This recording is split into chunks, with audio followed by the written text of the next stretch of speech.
4월 5일 수요일 당신의 클래스를 높여드리는 아침. 상암동 클래스, 안녕하세요. 이가혁입니다. 안녕하세요. 김하은입니다. 자, 오늘 식목일에 내리는 이 비가 그 어느 때보다 참 반갑게 느껴집니다.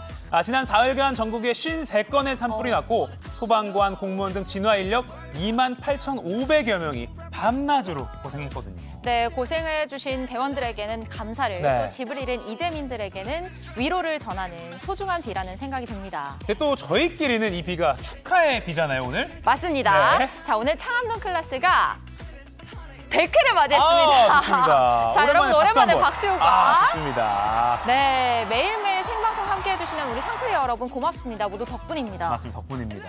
그리고 또 지금 이분들 덕분이기도 합니다. 어제도 시청 인증사진 올려주신 분 중에서 상품 받으실 분 2분 자막으로 지금 나가고 있습니다. 자, 오늘도 본방사주 사진 찍어서 여러분의 페이스북이나 인스타그램에 올려주시면 2분 뽑아서 영화 관람권 보내드리겠습니다. 본방사주요? 사주, 본방을 꼭 시청해달라고 저희가 사주를 하는 건 아니지만 본방 사수해주시고요. 샵 상암동 클래스 해시태그 꼭 붙여주시기 바랍니다. 네, 그럼 오늘도 날씨 챙기면서 활기차게 시작해보겠습니다. 자, 김민지 기상캐스터. 오늘은 밖에 나가 있는데 지금 있는 곳에는 비가 얼마나 내리고 있나요? 네, 저는 서울 디지털 미디어 시티역 근처에 나와 있습니다. 말씀하신 대로 식목일이자 절기청명인 오늘은 건조함을 달래주는 단비가 내리고 있습니다. 현재 서울에는 건조특보가 모두 다 해제가 됐지만 강하고 많은 양의 비에 유의해 주셔야겠는데요. 서울에는 시간당 약 2.9mm가량의 다소 굵은 빗방울이 떨어지고 있습니다. 오늘 전국 곳곳에 하루 종일 비가 떨어지는 가운데 제주와 남해안에는 호우특보까지 내려져 있어서 각별한 주의가 필요하겠습니다. 내일까지 예상되는 강수량은 제주 산지에 최대 200mm 이상, 남해안과 지리산 부근에는 100mm 이상의 비가 쏟아지겠고요. 수도권과 강원 영서, 전남 서부 등은 20에서 60mm의 꽤 많은 양의 비가 내리겠습니다. 여기에 강풍까지 더해져서 종일 강한 비바람이 예상됩니다. 비가 내리면서 낮 기온도 크게 오르지 못하겠습니다. 서울의 한낮 기온 16도로 하루 사이 낮 기온이 꽤 크게 떨어지는 만큼 체온 조절 잘 해주셔야겠고요. 내일도 비가 이어지면서 기온은 더 떨어지겠습니다. 오늘 전국의 하늘 표정은 흐리겠고 비와 함께 미세먼지가 완전히 씻기면서 대기는 청정하겠습니다. 현재 서울 12도, 대구 창원 15도로 평년 기온을 웃돌고 있습니다. 낮 기온은 어제보다 5도가량 낮아졌습니다. 청주, 전주 18도, 대구, 부산 17도에 그치겠습니다. 전국에 비가 많이 내리면서 도로가 많이 미끄럽겠습니다. 출퇴근길에 교통안전에 유의해 주시기 바랍니다. 날씨였습니다. 네, 생방송 상암동 클래스 네이버 뉴스와 유튜브 JTBC 뉴스 채널에서도 실시간으로 보실 수 있습니다. 자, 비 오는 수요일 아침 교통 상황 알아보겠습니다. 한국도로공사 나와주세요. 네, 봄비가 도로를 적시고 있습니다. 앞서 들으셨겠지만 서울을 포함한 전국 대부분 지역에 이렇게 비가 내리고 있는데요. 미끄럼 사고 날 위험이 크니까요. 감속 운전과 함께 앞차와의 거리도 충분히 두시기 바랍니다. 출근길 정체는 계속 길어지고 있습니다. 올림픽대로보다는 강변북로 지나기가 조금 더 불편한 상황인데요. 강변북로 구리 쪽으로는 행주대교에서 한강대교까지 쭉 정체고요. 동부간선도로 성수 방향으로는 도봉 지하차도부터 성수 분기점까지 50분 이상 걸리고 있습니다. 분당 수서로 청담대교 방향으로는 복정부터 수서 나들목까지 답답하고요. 용인 서울선 서울 쪽으로는 서수지 요금소 지나는 차량들이 많은데요. 이 정체는 서분당까지 계속되고 있습니다. 1번 경부선 서울 쪽으로는 수원신갈 부근에서 속도가 떨어졌다가 더 가서는 금토분기점부터 반포까지 13km 구간 답답하고요. 100번 수도권 제일순환선 경기 서쪽은 중동 부근 양방향 정체입니다. 네, 빗길에서는 감속 운전 잊지 마시고요. 고속도로 교통방송이었습니다. 제주와 남해안 일부에 강한 비가 예상돼 호우특보가 내려졌습니다. 비는 내일 오전까지 계속되겠습니다. 비바람 때문에 어젯밤 서울과 수도권 일부 지역에 정전이 일어나 1,400세대가 불편을 겪었습니다. 오늘 전국 9개 지역 선거구에서 재보궐선거 투표가 저녁 8시까지 진행됩니다. 돈으로 성추문을 막으려는 혐의로 기소된 트럼프 전 미국 대통령이 뉴욕 법원에 출석해 혐의를 모두 부인했습니다. Why did Donald Trump repeatedly make these false statements? The evidence will show that he did so to cover up crimes relating to the 2016 election. 머니클래스, 미분양 속출로 인한 부동산 PF 대출 위기설, 그리고 이로 인한 집값 영향까지 진단해보고요. 상클라이프, 더 글로리의 두 배우 임지연, 이도현 열애 소식을 비롯해 연예계 소식 정리합니다. 오랜만에 전국에 비가 내리고 있습니다. 가뭄과 산불 현장엔 천금 같은 단비지만 밤사이에 여러 사고가 발생하기도 했는데요. 비바람에 전선에 문제가 생기면서 서울과 수도권 일부 지역에 정전이 일어나 1,400여 가구가 불편을 겪었습니다. 빗길에 차량이 미끄러지는 교통사고도 잇따랐습니다. 첫 소식 조보경 기자가 전해드립니다. 비가 내리는 어두운 골목길, 경찰차가 차량 통행을 막고 있습니다. 갈 수가 없어요. 전력 복구 작업 중 안전을 위해 인근 도로를 통제하는 겁니다. 어젯밤 9시쯤 서울 은평구 대조동 일대에 정전이 일어났습니다. 전기가 끊긴 곳은 870여 가구로 비바람으로 고압선이 끊어지며 일대 전기 공급이 멈춘 걸로 추정됩니다. 소셜미디어에는 전선이 끊어지며 스파크가 튀었다는 목격담도 올라왔습니다. 그 전선에 스파크가 많이 튀는 게 좀 있어가지고 정전된 세대가 좀 있다고 그러는데 지금 조치 중이고. 은평구는 오후 11시쯤 정전 관련 재난 안전 문자를 발송했습니다. 비슷한 시간 서울 강남과 서초 일대 200여 가구와 경기도 안산시 고잔동 일대 350여 가구에도 전기 공급이 중단됐습니다.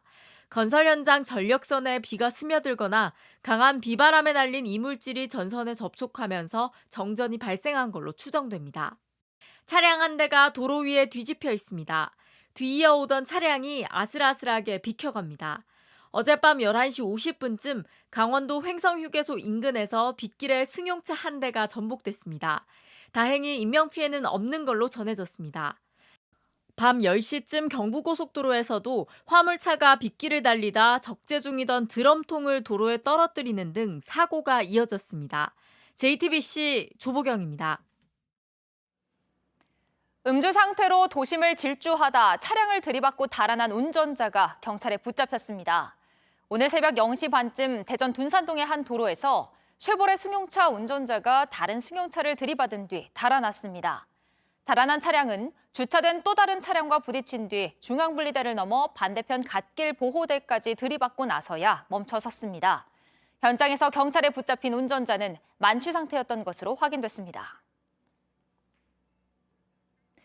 어린이 통학 미니버스가 심하게 찌그러져 있고 검은색 승용차는 형체를 알아볼 수 없을 정도로 구겨진 모습이죠. 어제 오후 6시 10분쯤 대전 도마동의 한 사거리에서 통학버스와 승용차 2대가 부딪히는 3중 추돌 사고가 일어났습니다. 이 사고로 버스에 타고 있던 초등학생 6명과 중학생 1명이 다쳐 병원에서 치료를 받고 있습니다. 경찰은 검은색 승용차가 앞서 좌회전을 하던 통학버스와 추돌하며 사고가 일어난 걸로 보고 정확한 경위를 조사 중입니다. 미국 역대 대통령 가운데 처음으로 형사 기소된 트럼프 전 대통령이 자신에 대한 혐의를 모두 부인한 뒤 조금 전 법원을 나와 플로리다 자택으로 향했습니다. 검찰은 트럼프가 당선을 위해 계획적으로 사기를 친 거라고 비난했습니다. 뉴욕에서 김필기 특파원입니다. 전날 뉴욕 트럼프타워 펜트하우스에서 하룻밤을 보낸 트럼프 전 대통령은 오후 1시쯤 모습을 드러냈습니다. 구경 나온 시민들에게 주먹을 들어 보인 그는 소셜미디어에 너무나 초현실적이라며 소감을 밝혔습니다. 이런 일이 미국에서 일어나는 걸 믿을 수 없다고도 했습니다. 이날 공개된 공소장에서 그에게 적용된 혐의는 모두 34건이었습니다. 3명의 여성과 관련된 성추문을 입막음하기 위해 돈을 건네고 회사 회계장부를 조작한 혐의입니다. 그는 모두 무죄를 주장했습니다. 트럼프 전 대통령에 대한 기소 인부 절차가 진행되는 동안 맨해튼 형사법원 앞에는 지지자들이 집결해 그를 응원했습니다. It's an awful witch hunt. I mean, they keep trying to bring the man down and nothing happens because he's innocent and he really cares about the American people. 하지만 맨해튼 검찰 측은 기자회견을 열고 트럼프 전 대통령이 범죄를 저지른 의도가 더 위험하다고 강조했습니다. Why did Donald Trump repeatedly make these false statements? The evidence will show that he did so to cover up crimes relating to the 2016 election. 법원을 나와 곧장 플로리다 마러라고 자택으로 향한 트럼프 전 대통령은 지지자들을 향한 연설 준비에 들어갔습니다. 뉴욕에서 JTBC 김필기입니다. 이어서 서울 강남에서 벌어진 납치살인 관련 소식입니다. 이 사건의 피의자들이 경찰 조사에서 허무하다고 말한 걸로 파악됐습니다. 피해자가 갖고 있던 코인이 수십억 원어치가 아니라 700만 원 정도였다는 걸 알고 나섭니다. 경찰은 피의자 3명의 신상 공개 여부를 오늘 결정합니다. 김필준 기자입니다. 황모 씨와 연모 씨는 지난달 29일 밤 피해자를 납치해 코인 지갑의 비밀번호 등을 알아냈습니다. 이들은 경기도 용인 인근에서 이모 씨에게 피해자의 가방과 휴대전화, 개인정보를 넘겼습니다. 이 씨가 피해자의 코인 지갑 잔고를 확인할 수 있도록 한 겁니다. 그리고는 대전으로 이동해 피해자를 유기했습니다. 이들이 대범하게 범죄를 저지른 건 피해자가 수십억 원대의 코인을 갖고 있을 것으로 추정했기 때문입니다. 그런데 현실은 달랐습니다. JTBC 취재를 종합하면 피해자의 코인 지갑엔 피코인 88만 개가 있었습니다. 납치 당일 가치론 700만 원대 수준입니다. 피해자를 직접 납치한 황 씨는 경찰 조사에서 이런 사실을 듣고 내가 받기로 한 돈이 원래부터 없었다니 허무하다고 말한 걸로 파악됐습니다. 피해자의 코인은 별다른 도난 흔적 없이 지금도 88만 개 그대로 남아있는 걸로 파악됐습니다. 한편 경찰은 피해자에게 사용한 걸로 의심되는 주사기와 마취제 등의 출처를 확인하기 위해 이 씨의 아내가 근무하고 있는 성형외과를 압수수색했습니다. JTBC 김필준입니다. 4월 5일 재보궐선거 투표가 오늘 오전 6시에 시작돼 오후 8시까지 치러집니다. 이번 재보궐선거는 국회의원을 뽑는 전북 전주시 을과 교육감을 뽑는 울산 등 모두 9곳에서 진행됩니다. 유권자는 지정된 투표소에서만 투표할 수 있으며 주민등록증과 운전면허증 등 신분증을 가지고 가야 합니다. 코로나19 격리자는 일반 유권자들이 투표를 마친 뒤 오후 8시 30분부터 1시간 동안 투표할 수 있습니다. 봄바람이 날리며 흩날리는 벚꽃잎이 울려 퍼질 이 거리를 둘이 걸어요. 봄바람이 날리며 흩날리는 벚꽃잎이 울려 퍼질 이 거리를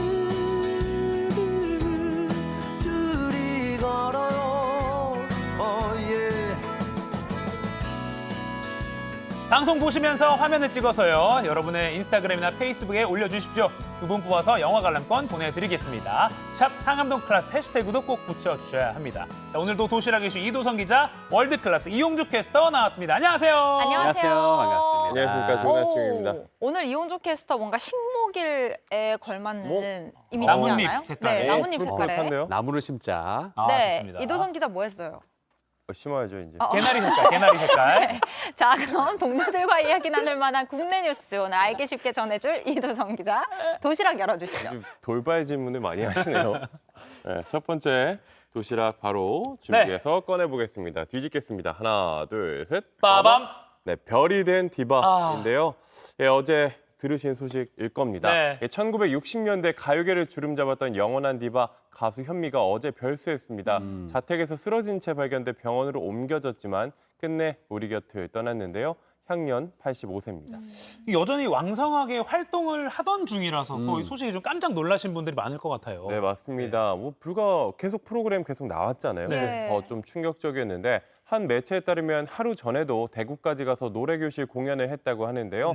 저녁에 제부 한순철 씨와 통화해 오늘 좀 피곤하다라고 말했다는 게 마지막으로 전해진 소식이었습니다. 이 1962년 데뷔곡 밤안개로 큰 사랑을 받았고 최근까지 프로그램을 통해 팬들을 만났습니다. 저희 JTBC에도 출연해 멋진 무대를 선보였는데요. 직접 들어보시죠.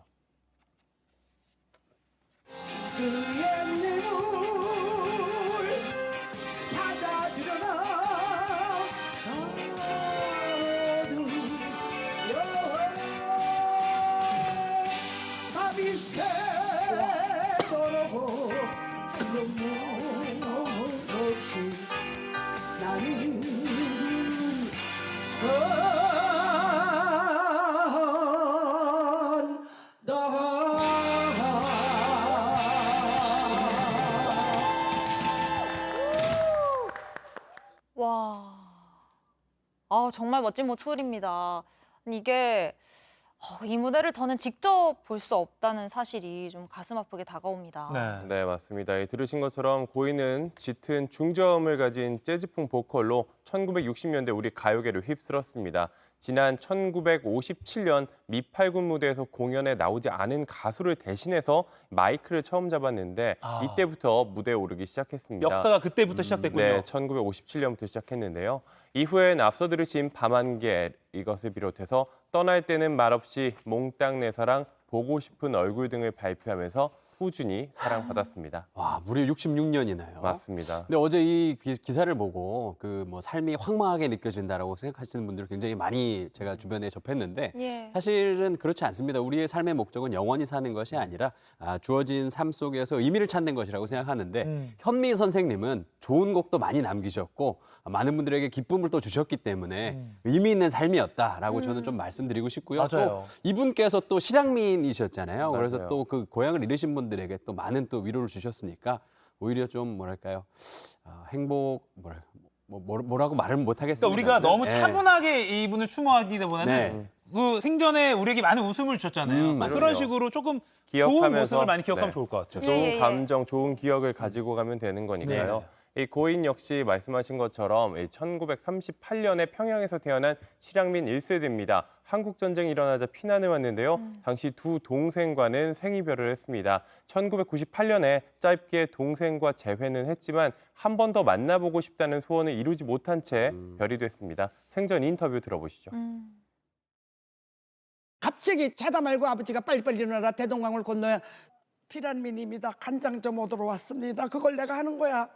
그다음에 이제 밥을 떠놓으면 제일 많이 가는 밥을 눈에 가는 거라 배가 고프니까. 네, 아직 빈소는 차려지지 않았다고 하는데요. 미국에 살고 있는 두 아들이 건너오는 대로 조문을 받을 예정이라고 합니다. 네, 내 목소리가 나오지 않는다면 그때 은퇴하겠다 하면서 60년 넘게 우리에게 행복을 준, 행복한 노래를 불러준 영원한 디바, 오래오래 기억될 고인의 명복을 다시 한번 빌겠습니다. 자, 다음 도시락 보여주시죠. 네, 두 번째 도시락도 바로 가보도록 하겠습니다. 네. 뒤집겠습니다. 하나, 둘, 셋. 빠밤. 먹지 말고 반품인데요. 어허. 이게 동서식품의 믹스커피, 맥심. 아시죠? 네. 좋아하는 그 제품, 모카골드 그 제품인데 이 국민 커피라고 불릴 정도로 큰 사랑을 받았는데 네. 최근에 제조 과정에서 실리콘 부품 조각이 들어간 걸로 확인이 됐습니다. 아이고. 이 동서식품 측은 곧바로 회수 조치에 나섰는데요. 화면 먼저 볼까요? 네, 이게 어제 올라온 공지사항입니다. 지난달 말 창원과 인천 공장에서 만든 맥심 모카골드 커피 믹스 8종을 회수하겠다는 내용입니다. 흔히 볼 수 있는 그 노란색 믹스커피인데요. 이 동서식품은 샘플을 조사했더니 실리콘 부품이 잘게 조각 나거나 갈려서 아이고. 커피 믹스에 섞여 들어간 걸로 나왔다고 합니다. 오른쪽에 보이는 저 조그만한 크기가 작죠. 저 실리콘이 가운데 있는 저게 잘려서 오른쪽처럼 들어간 겁니다. 와, 저 달달한 믹스커피는 사실 이 바쁜 현대인들에겐 생명수라고 일컬어지고 생명수죠. 있는데 그렇죠. 저기에 실리콘이 들어갔다는 게 네. 믿겨지지가 않습니다. 저도 처음에 믿지 못했는데 이 지난달 만들어 시중에 유통한 제품 59톤 정도인데요. 어우. 유통기한이 내년 9월로 찍힌 제품들이라고 하니까 이 방송 보시는 상크리 분들도 꼭 확인 한번 하셔야겠습니다. 실리콘이 섞여 있다면 가루 형태가 아니라서 맨눈으로 확인할 수가 있고요. 물에 녹지 않아서 이 커피를 물에 타면 보일 수 있다고 합니다. 네. 하지만 크기가 작으면 모르고 마셨을 수 있겠죠. 시민들 이야기 들어보시죠. 믹스커피에서 사실 자주 먹긴 하거든요. 거기서 실리콘 뭉치 않는 게 나온다고 하니까 다시는 안 사먹을 것 같은? 맥심 안 사먹을 것 같아요. 먹어서는 안 되는 게 나왔다는 게 너무 할 말이 없네요. 그거 만드는 대기업의 그런 무책임한 행동이 너무 화가 납니다. 네, 화가 많이 나신 것 같은데 자세한 내용은 동서식품 홈페이지에서 확인하실 수 있고요. 고객 상담실에서 교환이나 환불 관련 안내를 받을 수 있습니다. 이 식품의약품안전처는 일단 건강에 영향을 미칠 정도는 아닌 것으로 판단했다고 하는데요. 이 관할 지자체에 행정처분을 요청하고 추후 개선 여부를 점검하겠다고 밝혔습니다. 저는 그 탄광에 갇힌 작업자들이 커피 믹스로 버텼다. 그 맞아요. 소식 예전에 유명했었잖아요. 근데 네네네. 이렇게 또 믹스 커피가 안 좋은 소식이 되게 먹거리잖아요. 조금 더 품질에 또 안전에 좀 유의해줬으면 좋겠습니다. 네. 자, 다음 도시락 열어주시죠. 네, 세 번째 도시락도 제가 옛날 도시락을 꺼내보도록 하겠습니다. 뒤집겠습니다. 바로 가보도록 하겠습니다. 하나, 둘, 셋. 빠밤. 네, 집중력에 좋다. 아, 이게 이번에도 마시는 것이 문제가 됐습니다. 네. 조금 더 심각한 소식인데요. 최근 서울 강남의 학원가에서 집중력 강화에 좋다며 고등학생들에게 음료를 나눠준 행사가 있었다고 합니다. 그런데 알고 보니 이 음료 마약 성분이 들어있었습니다. 마약이요? 네, 마약입니다. 사진 먼저 보시죠. 네, 이게 문제 음료입니다. 이 기억력 상승, 집중력 강화라고 써 있고 이름이 메가 ADHD라고 써 있습니다. 또 밑에는 유명 제약사 이름까지 떡하니 적어놨는데요.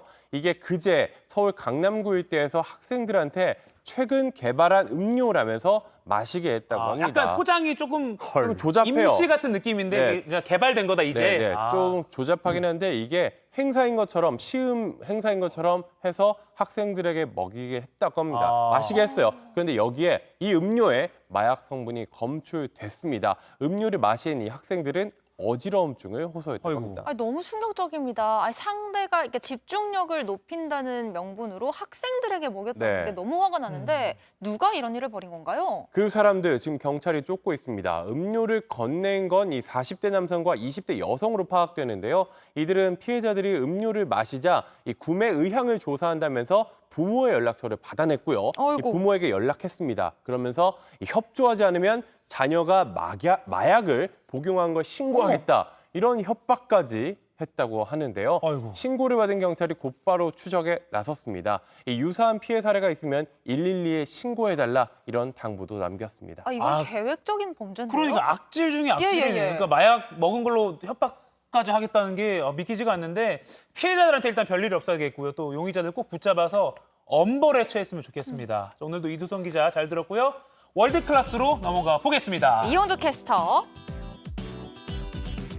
굿모닝 대한민국. 자, 오늘은 중국 소식으로 시작합니다. 미국과 중국 간의 갈등에도 불구하고 중국의 파워가 세긴 센 것 같습니다. 오늘부터 2박 3일 일정으로 마크롱 프랑스 대통령과 폰 데어 라이엔 EU 집행위원장이 나란히 중국을 방문합니다. 게다가 내일은 시진핑 주석과 셋이 나란히 3자 회담까지 한다고 하는데요. 왜, 어떻게, 무슨 이유로 중국에 모인 걸까요? 중국 정부 브리핑 직접 들어보시죠. 马克龙总统此次访问期间，习近平主席将同他举行会谈，共同规划和引领中法关系的未来发展，深化中法、中欧各领域合作，并就重大国际和地区热点问题深入交换意见。 다양한 분야라고 나왔지만 역시 경제겠네요. 예, 그렇죠. 애들러 얘기하자면 경제지만은 사실은 돈입니다. 네. 머니.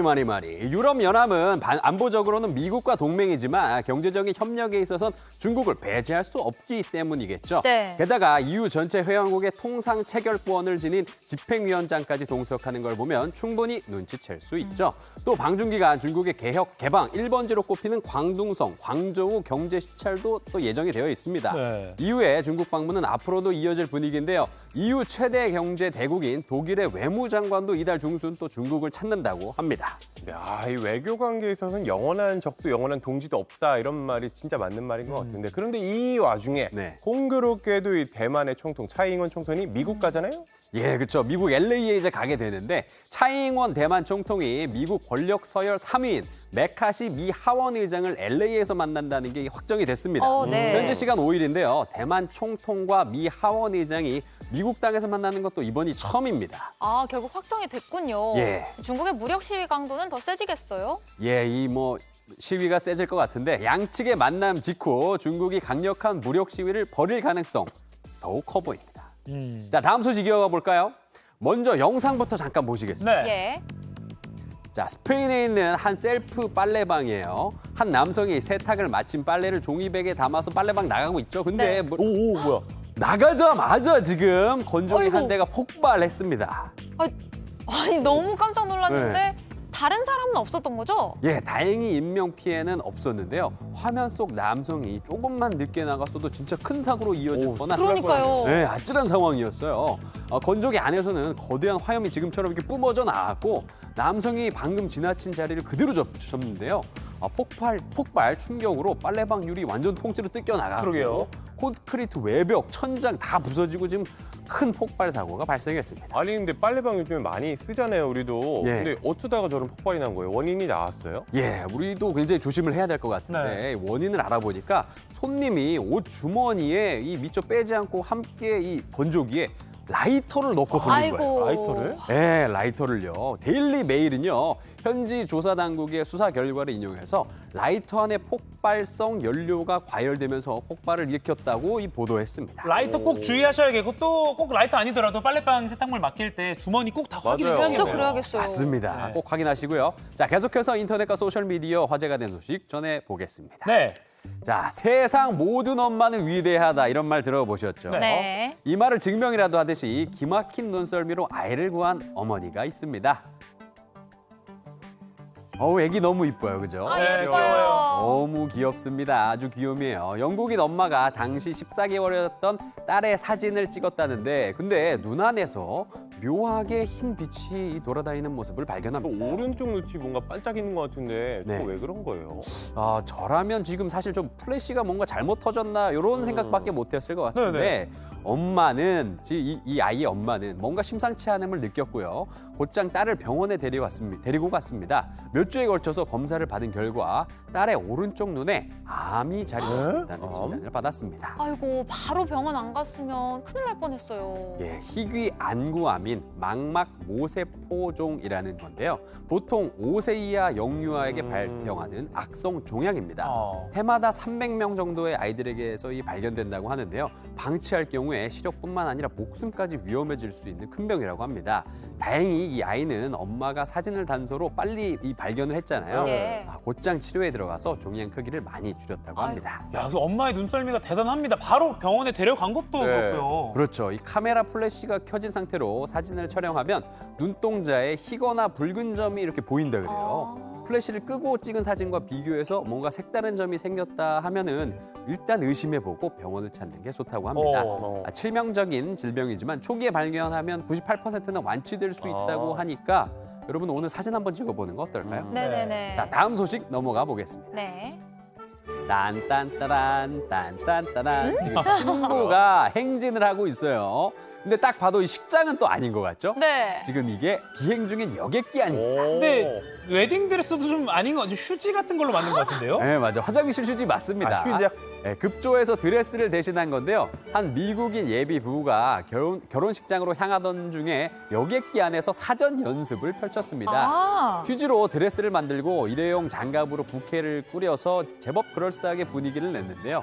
신부가 통로를 지나자 주변 승객들이 하나같이 박수와 또 열렬한 환호를 보내고 있습니다. 근데 저한테는 좀 낯설게 느껴지는 게 보통 비행기 안에선 다들 조용히 하잖아요. 맞아요. 네.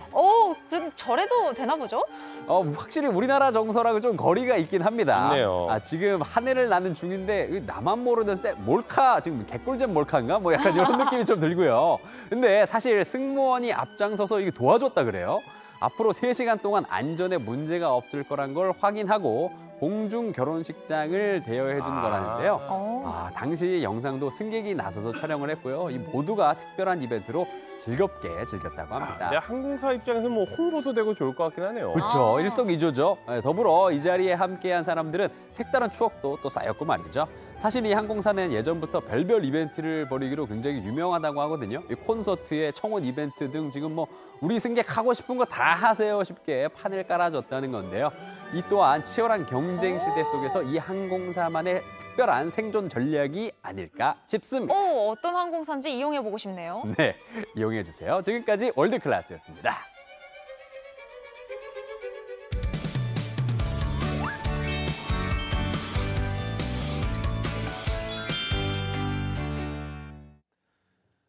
네, 지금 시각 8시 28분입니다. 저 같은 경알못, 경제를 잘 알지 못하는 사람을 위한 당장 내 돈이 되는 지식, 머니클래스. 오늘의 키워드 먼저 보시죠.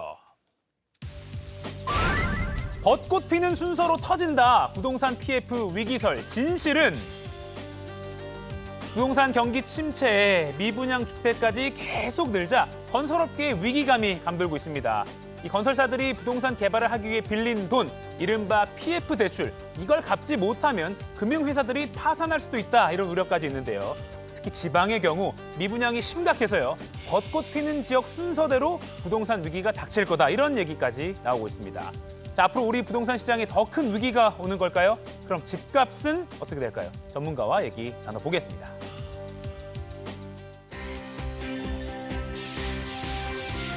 김인만 부동산 연구소장과 함께 부동산 완전 정복해 보겠습니다. 안녕하세요. 안녕하세요. 자, 이게 본격적인 얘기에 앞서서 좀 부동산 관련 뉴스를 보니까 최근에 네네. 그 MZ세대, 2030 세대들의 아파트 매입이 다시 느는 추세라고요. 네네, 뭐 영끌해서 굉장히 힘들다 이런 뉴스들이 많이 나왔는데 네네. 최근에 이제 금리에 좀 익숙해진 부분도 있고요. 급매물이 좀 거래가 되면서 최근에 거래가 좀 늘어났습니다. 그래프 보시면서 제가 설명을 드리죠. 네. 자, 지난달만 하더라도 29% 정도 됐었는데요. 매입 비중이 자 20대와 30대 매입 비중이 급격하게 늘어납니다. 32%까지 늘어나는데요. 27.5%에서 32%로 굉장히 많이 늘어났습니다. 네. 그래서 왜 이렇게 많이 늘어났느냐 생각을 해보면 물론 익숙해진 부분도 있고요. 급매물 바닥도 확인을 했지만 네. 정책의 효과가 굉장히 큽니다. 특례 보금자리라고 해서 집값 9억 원 이하는 5억 원까지 대출이 되고요. DSR 적용이 되지 않습니다. 소득을 보지 않기 때문에 많은 젊은 2030들이 내 집 마련을 좀 수월하게 급매물도 거래가 됐고 이 정도면은 다시 내 집 마련해도 되지 않을까? 집값 오르지 않을까라는 희망을 가지고 좀 매입 비중이 늘었는데 우리가 여기서 좀 관심 있게 봐야 될 거는요. 네네. 2021년에도 이제 33% 정도 됐었거든요. 그때하고 비슷하다라고 생각할 수는 있지만 네네. 거래량이 다릅니다. 2021년에는 거래량이 5천 건에서 15,000건 서울 부동산 거래 비중이 지금은 1,000건에서 2,000건 정도이기 때문에 비중만 보면 32%, 33% 비슷하지만 네. 거래량은 5분의 1 토막이다. 그러네요. 그래서 거래가 2021년처럼 굉장히 많이 되는 건 아니고요. 네. 비중이 좀 늘어났다. 정책의 효과다라고 이해하시면 될 것 같습니다. 절대적 수치가 늘어난 건 아니지만 네네. 예전보다 비중이 좀 늘어나긴 했다. 그러니까 규제 완화, 정책 뭐 이런 거에 좀 효과가 네네. 있다. 네. 그 정도로 평가를 할 수 있을 것 같은데 저희가 뭐 소장님과 매달 그 주택 미분양 수치도 확인을 하고 있잖아요. 네네. 미리 확인해 보니까 2030 세대가 집을 사서 그런지는 모르겠지만 네. 그러니까 뭐 미분양이 계속 여전히 많긴 한데 그 증가세가 조금 주춤하다고 볼 수 있을 것 같아요. 증가세가 저 예상하고 좀 다르게 나왔습니다. 저는 그 원희룡 국토부 장관께서 뭐 10만 원 더 각오해야 된다라고 해서 내심 속으로는 굉장히 좀 조마조마한 마음으로 막 뽑기하는 기분으로 네. 이거 8만 원, 9만 원 넘어가면 어떡하지? 막 네. 생각을 했는데 뚜껑을 열어보니까 몇 프로 차이가 안 났어요. 거의 비슷하게 7만 5천 원은 7만 5천 원인데 살짝 7만 5,359호에서 7만 5,438호로 요 정도 소폭 0.6% 정도만 늘어났거든요. 네. 그래서 생각보다는 다행이다. 막 급증은 아니었네요. 그 전달에 비해서는. 그렇죠. 저는 8만 원 넘어갈 줄 알았거든요. 다행이다라고 하는데 다행이 아닌 게 악성 미분양이라고 하죠. 우리 미분양이라고 하면 이제 분양이 안 된 거잖아요. 그러면 건설회사들이 판촉 행사를 합니다. 네네.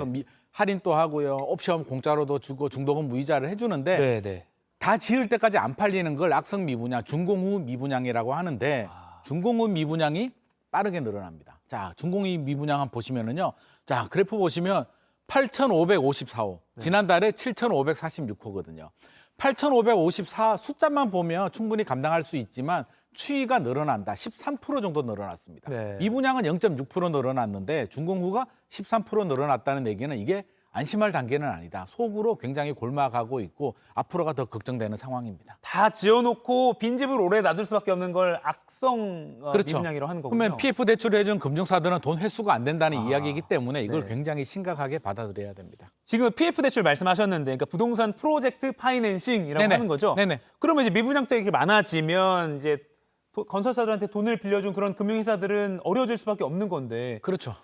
특히 요새 뭐 새마을금고가 얘기가 많이 나오더라고요. 새마을금고 이야기도 나오는데 먼저 이제 PF 대출 이 뭐냐에 대해서 우리가 좀 알아야 되는데 자 건설을 할 때 땅을 사서 빌리는 걸 브릿지론이라고 하고요. 네. 브릿지론을 한 다음에는 이제 보시다시피 자 시행사는 이제 건설을 하는 주체입니다. 네. 땅 주인이라고 보시면 됩니다. 땅을 사서 공사를 하는데 돈이 없으니까 은행한테 돈을 빌립니다. 그걸 프로젝트 파이낸싱이라고 하는데 담보대출로 빌리면 되지 않아? 라고 생각할 수도 네네. 있는데 프로젝트 파이낸싱은 시행사 사장한테 뭐 건재당을 잡거나 뭐 어떤 책임을 묻는 게 아니고요. 네네. 프로젝트를 보고 돈을 빌려주는 거거든요. 이 사업에 대해서. 분양이 잘 되면 높은 고금리로 돈을 빨리 회수하는 굉장히 좋은 사업인데 네. 이게 문제는 미분양이 나고 그러니까요. 악성 미분양이 되면 자 시행사가 돈을 상환해야 됩니다. 분양을 완판하고 다 지어서 잔금을 받은 다음에 남는 돈을 상환을 해야 되는데 이게 악성 미분양이 되고 우리가 분양이 안 끝나서 돈이 없어라고 하면 시행사가 돈이 엄청나게 많은 게 아니거든요. 그렇죠.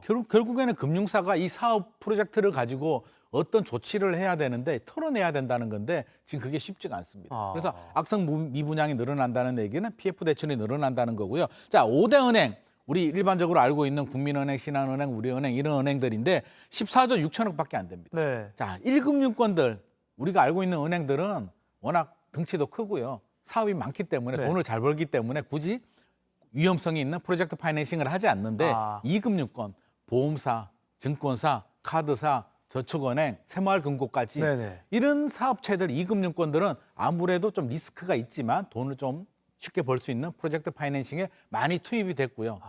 이게 부동산 시장이 좋았을 때는 땅 짓고 헤엄치기인데 갑자기 금리가 오르면서 부동산 시장이 침체가 되고 악성 미분양이 늘어나니까 지금 발등에 불이 떨어졌습니다. 그러니까 그 중에 이제 뭐 새마을금고가 PF에 많이 뭐 참여를 했다는 건가요? 왜 갑자기 최근 거론이 지방에 이제 대구에서 문제가 생겼는데요. 이제 네네. 모 건설사에서 대구가 미분양의 무덤이잖아요. 네. 새마을금고에서 12곳이 참여를 했다고 합니다. 그래서 새마을금고에 부실이 좀 늘어난다. 그리고 우리 예금자 보호법이 있잖아요. 네네. 5천만 원까지는 예금자 보호가 돼서 많은 분들이 당연히 보호되겠지라고 하는데 예금자 보호로 보호되는 업종이 보험, 증권 이런 금융사들이거든요. 네네. 새마을금고는 예금자 보호법이 아니고 새마을금고법에 따라서 중앙회에서 이제 금액을 가지고 이렇게 보호를 해주는 겁니다. 근데 최근에 새마을금고가 이제 PF가 부실이 되고 위험하니까 금액을 좀 올려달라, 적립 금액을 올려달라는 게 이제 이야기가 나오면서 혹시라도 위험한 거 아니냐라고 하는데 보시면 그냥 건설업 기업 대출은 56조고요.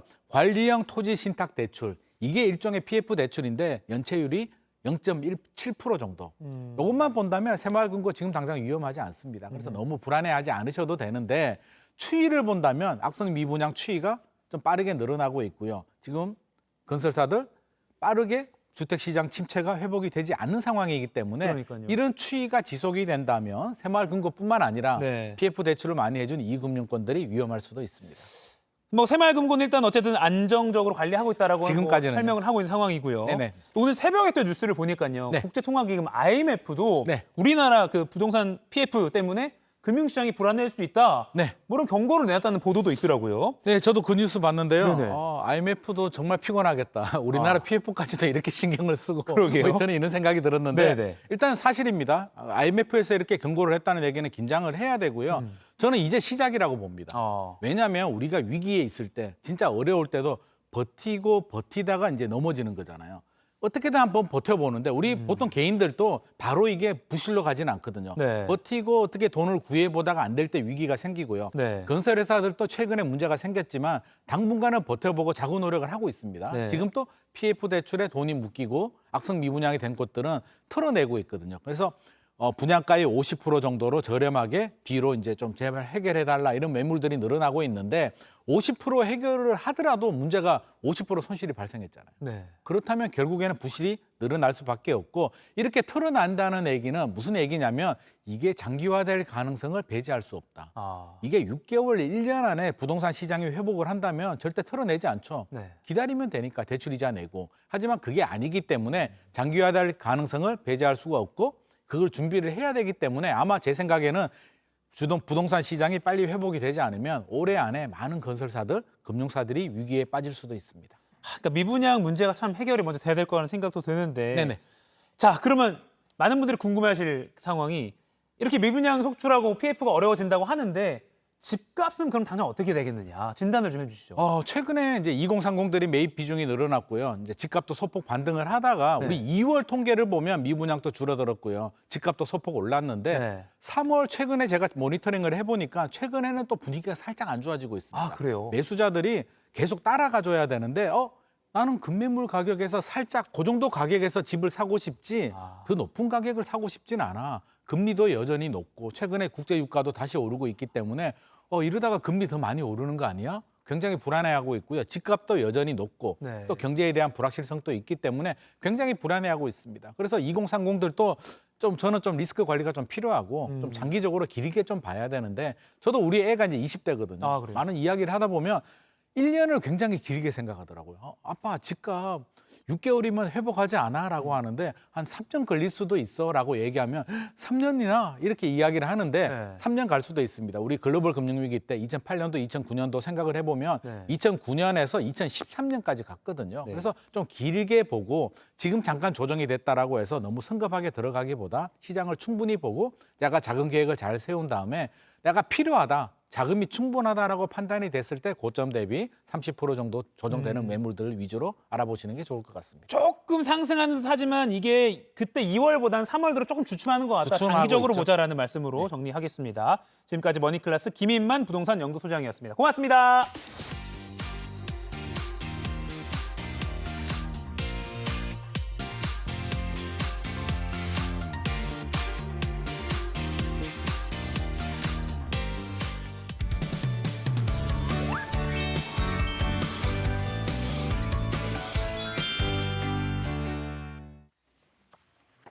상클 라이프 시간입니다. 매주 수요일에는 연예 전문 기자가 연예계 뜨거운 이슈들 정리해드립니다. JTBC 엔터뉴스팀의 황소영 기자 만나보겠습니다. 안녕하세요. 안녕하세요. 자, 촉촉한 봄비가 내리는 오늘 첫 번째 소식 준비된 영상으로 먼저 보시겠습니다.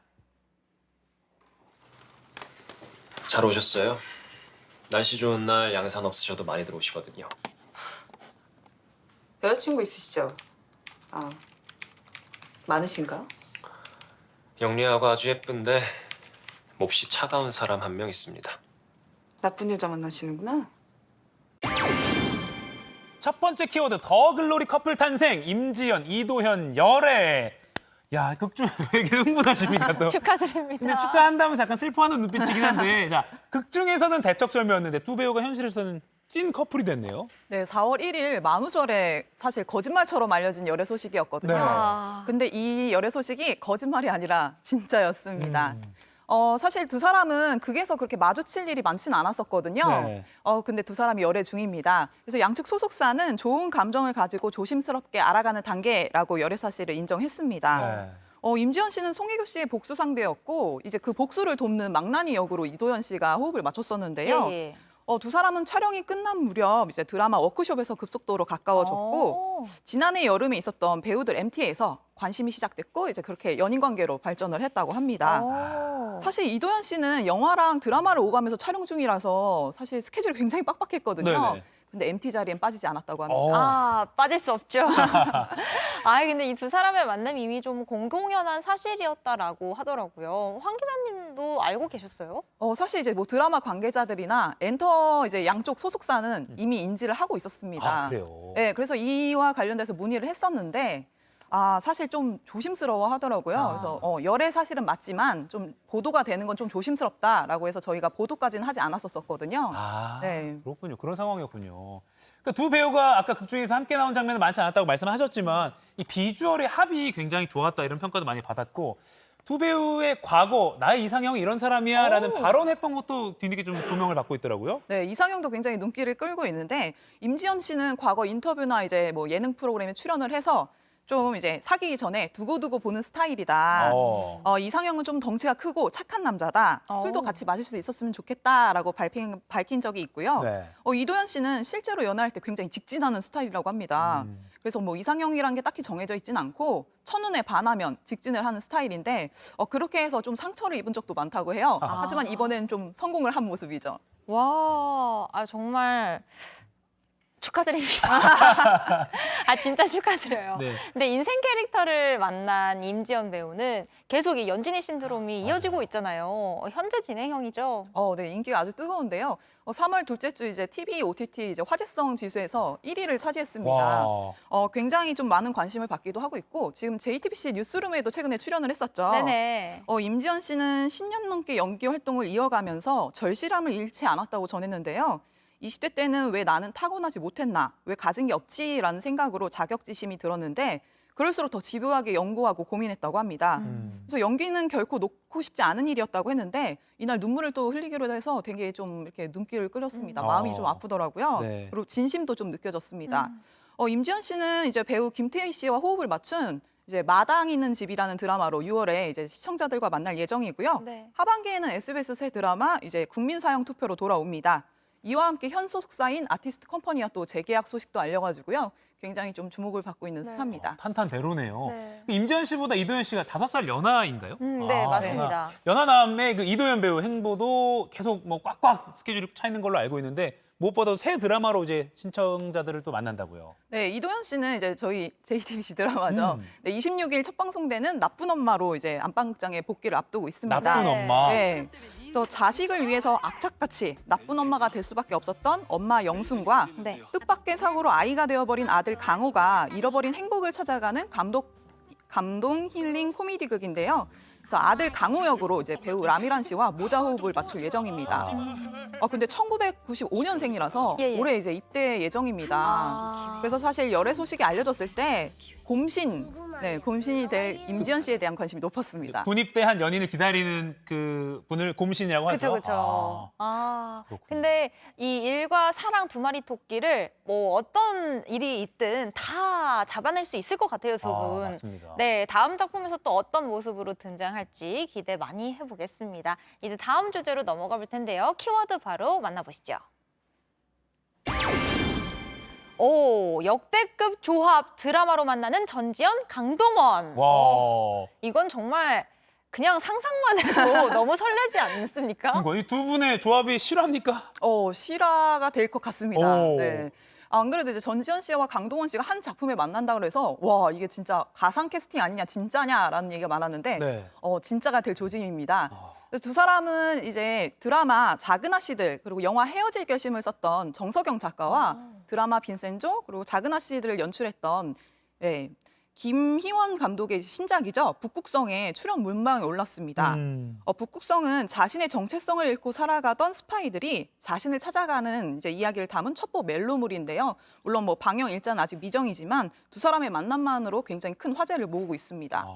강동원 씨가 특히 드라마에 출연한다는 게 굉장히 좀 화제를 모을 수밖에 없는 게 되게 오래전에 출연하고 뭐 드라마에서 보기 어려웠잖아요. 사실 전지현 씨와의 호흡도 호흡이지만 2004년 방송된 드라마 매직 이후에 약 20년 만에 드라마 출연이에요. 그래서 사실 드라마에서 강동원 씨가 어떤 모습을 보여줄지 굉장히 이게 기대 요소로 꼽히고 있습니다. 심장이 떨려서. 정말 궁금하죠. 근데 이와 관련해서 되게 재밌는 반응이 있었어요. 전지현 씨의 시어머니인 이제 이정우 디자이너가 인스타그램에 내 최애 조합 드디어라는 감격스러운 반응을 전하기도 했습니다. 드디어 네 기대 많이 하겠습니다. 또 가상 캐스팅일 것만 같은 조합이 현실이 되면서 지금 기대를 많이 받고 있는 작품이 또 있죠. 네, 배우 김수현 씨와 김지원 씨는 이제 드라마 TVN 새 드라마죠. 눈물의 여왕으로 호흡을 맞춥니다. 이 작품은 드라마 사랑의 불시착, 별에서 온 그대 프로듀서를 통해서 스타 작가로 이제 자리매김한 박지은 작가의 신작입니다.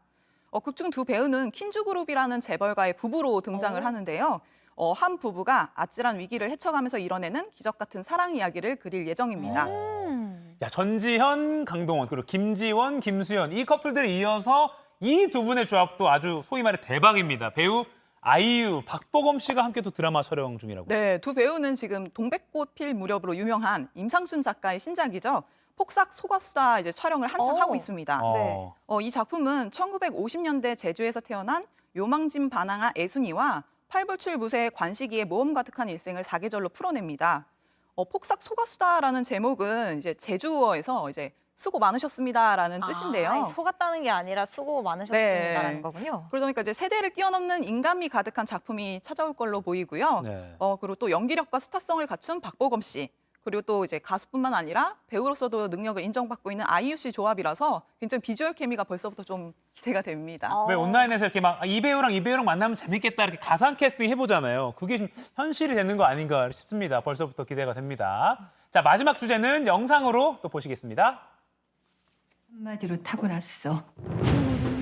극적인 순간을 만들어내는 본능적인 감각에 필터를 없는 돌직구 서울시장 하자고. 역대급 또라이네. 정치쇼에 뛰어든 김희애, 문소리. 그동안 좀 남자 배우가 투톱으로 등장하는 작품이 많았잖아요. 근데 이름만 들어도 묵직한 카리스마를 발산하는 두 여배우의 조합입니다. 네, 굉장히 믿고 배우는 배우의 조합인데요. 네. 사실 이 작품 공개되기 전인데 너무 기대가 됩니다. 두 사람은 이제 넷플릭스 시리즈 퀸 메이커로 만나볼 예정인데요. 네, 14일 공개됩니다. 퀸 메이커는 이미지 메이킹의 귀재이자 대기업 전략가 대기업 기획실을 쥐락펴락하는 황도희가 정의의 코뿔소라 불리는 잡초처럼 살아온 인권 변호사 오경숙을 서울시장으로 만들기 위해서 선거판에 뛰어드는 이야기입니다. 그래서 자신이 원하는 후보를 당선시켜야 하는 메이커들이 유권자의 마음을 단숨에 사로잡기 위해서 카리스마를 발산하고 또 이제 단 한 명의 승자를 위해서 물불 가리지 않는 전략들이 펼쳐지는데요. 이 선거판을 장악할 눈뗄 수 없는 정치쇼가 굉장히 기대가 되고 있습니다. 서울시장을 만들어야 된다. 이걸로 이제 막 전략들을 펼치는 그런 거군요. 네, 지금 그러니까 화면으로 보니까 아주 대스타분들이 많이 나오세요. 연기 잘하시는 분들 너무 많이 나오시네요. 네, 관전 포인트를 좀 짚어주신다면요? 김인 씨가 직접 밝혔었는데요. 애드리브처럼 즉흥적인 게 나오더라도 얼마든지 포용 가능한 그릇을 가진 사람들의 노련함이 있었다. 음악으로 치면 재즈 같았다고 하면서 이제 자신의 연기를 한층 돋보이게 해준 배우들에게 고마움을 전했습니다. 문소리 씨는 우뚝 선 두 여성의 격돌과 연대를 다루는 서사가 굉장히 기대됐고 각본을 받자마자 대한민국에서 내가 제일 잘할 수 있을 것 같은데 하는 농담 반 진담 반을 했다고 하는데요. 퀸메이커 측은 공식 포스터에 연기력이 권력이다라는 카피를 앞세웠습니다. 과연 이 정치쇼에서 이제 김희애 씨와 문소리 씨가 최종 승자가 될 수 있을지 굉장히 좀 주목이 됩니다. 올스타들이 모여서 게임 펼치는 그런 경기를 보는 느낌일 것 같은 느낌이네요. 그 노련함과 서로가 다 이렇게 받아주는 분위기 하면 또 상클 아닌가요? 그렇죠. 오늘 100회를 맞은 상클. 네, 오늘도 따끈한 연예계 소식 JTBC 엔터뉴스팀 황소연 기자에게 들어봤고요. 본방송 직후에 유튜브로 이어지는 상클 2교시에서 몇 가지 소식 더 짚어보겠습니다. 조금만 더 기다려주세요. 고맙습니다. 고맙습니다.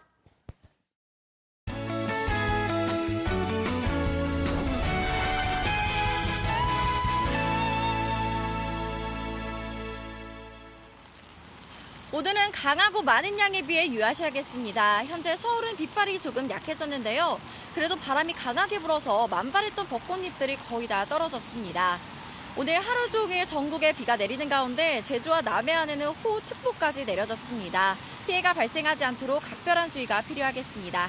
내일까지 예상되는 강수량은 제주 산지에 최대 200mm 이상, 남해안과 지리산 부근에는 100mm 이상의 많은 비가 쏟아지겠고요. 수도권과 강원 영서, 전남 서부 등은 20에서 60mm의 꽤 많은 양의 비가 내리겠습니다. 오늘 전국의 하늘은 흐리겠습니다. 여기에 제주에는 강풍경보가, 서해안과 남해안에는 강풍주의보가 내려져 있어서 거센 비바람이 예상됩니다. 비와 함께 미세먼지가 완전히 씻기면서 대기는 청정하겠습니다. 현재 서울, 대전 13도, 부산 15도로 평년 기온을 웃돌고 있습니다. 낮 기온은 어제보다 5도가량 낮아졌습니다. 서울 16도, 청주, 전주 18도, 대구, 창원 17도로 내륙을 중심으로 17도 안팎에 머물러 크게 오르진 못하겠습니다. 비는 내일 서서히 멈춰서 전국에 가끔 내리겠습니다. 강원 동해안과 영남, 제주는 오전부터 오후 사이 소강 상태를 보이겠고요. 주말에는 다시 맑은 하늘이 드러날 전망입니다. 내일까지 전국의 비 소식으로 가시거리가 짧고 도로가 많이 미끄럽겠습니다. 출퇴근길 교통안전에 유의해 주시기 바랍니다. 날씨였습니다. 네, 식목일이자 절기상 하늘이 점차 맑아진다는 청명에 맞춰서 단비가 내리고 있습니다. 네, 건조함은 달래주고 또 먼지를 걷어내줄 고마운 비지만 정전이나 교통사고가 나기 쉬우니까요. 그만큼 대비하고 또 조심해야겠습니다. 네, 오늘 상암동 클래스 100회를 맞이해서 저에겐 더 의미가 있는 날인데요. 이런 날을 좀 그냥 보낼 수는 없죠. 그렇죠. 본방송 마치고 유튜브 방송으로 찾아오는 상클 2교시에서 좀 소소하게 자축도 하고 또 상클 100회 1등 공신 누굽니까? 상크리 분들이죠. 상크리 분들, 여러분, 시청자 여러분들 이야기도 들어보겠습니다. 네, 또 다른 핫한 연예계 이슈들도 함께 전해드릴 테니까요. 지금 바로 들어와 주시고 함께 자축해요, 우리. 네. 자, 그럼 본방송은 여기서 마치겠습니다. 여러분, 오늘도 상클하세요. 2교시에서 만나요. 2교시.